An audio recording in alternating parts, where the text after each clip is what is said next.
I'm still working with the Kelly Malone session, Earth and Stars, and let's explore how this session uses buses and aux tracks to create this spatial dimension in this mix. So over here on the right, we have the master fader, and it's set at 0. And just to the left of that, we have 4 aux returns here.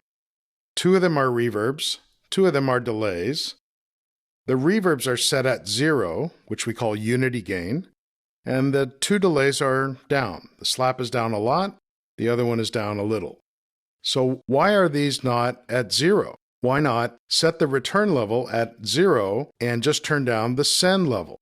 Well, that's a fair point. And sometimes in a mix, you're trying something and you set the send levels at the decent level so that the signal's arriving at the plugin, and you like this effect, but you just want less of it in this part of the song. So you grab this return and bring it down, and then later on in the chorus, you want more of this effect and you send this return back up. So now you're hearing more of this plugin in that part of the song, and then you bring it back down. And maybe that's in the verses and the choruses, or maybe you just want to gradually bring this up in the outro of the song. So that's probably why this is set lower here. Maybe it's going to be more instrumental in the mix later on. Well, let's see how they're building this slap. We'll roll up here and see that there's a de-esser on the top, and then behind that is this delay. Take a look at this delay. It has these parameters. There's another delay in the aux return right next door. Let me click on him. And it has similar parameters, but slightly different. And then back to the slap. It's followed by a lo-fi, which is in the harmonic choices. And then behind that, in the signal flow, is an EQ, and that's just the one-band EQ set for a shelf rolling off things below about 600. So a shelf will keep everything the same, except it will start reducing frequencies and then just level off here, and that's in contrast to the high pass, which has a very drastic reduction down to 0.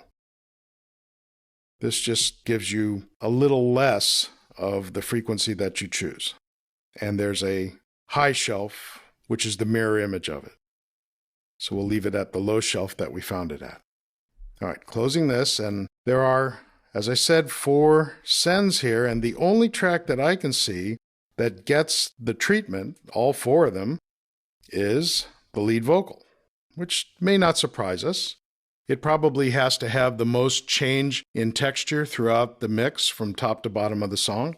So it's going to every plugin so that we have lots of choices. Now, interestingly, right next to the lead vocal, there's another aux with a long reverb in it. And that's just the garden variety reverb that ships with Pro Tools, the D-verb.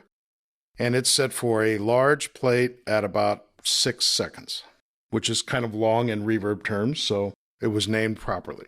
So lots of things in this mix are going to the long verb. And you can explore the sends and send levels and experiment with your own reverb settings. Remember, the beauty of the aux and bus system is that you change it here, and it ripples through every track that's assigned to that plugin. Okay, so we know how to name a track. That's easy. We just click on here and give it a new name. How did they get these cool names for these sends? That would be in the Setup, in the I/O, and in the Bus tab. You can double-click on any one of these sends and rename it. So there's our buddy long verb down there. There's the slap. There's the church verb. So you're naming these for this session, and they'll stay that way unless this box is checked. And then on your system, every session you import will import the bus names that are saved with that session and replace what's currently in place. Anytime you want to return to the default bus settings, you have a button for that right here. Let me close out of this. These little send buttons have different colors that they can use to display different information. So this one over here is blue, which means it's bypassed. If you want to bypass a send, you control-click on it, and you can turn off the send level for things that are assigned to that track.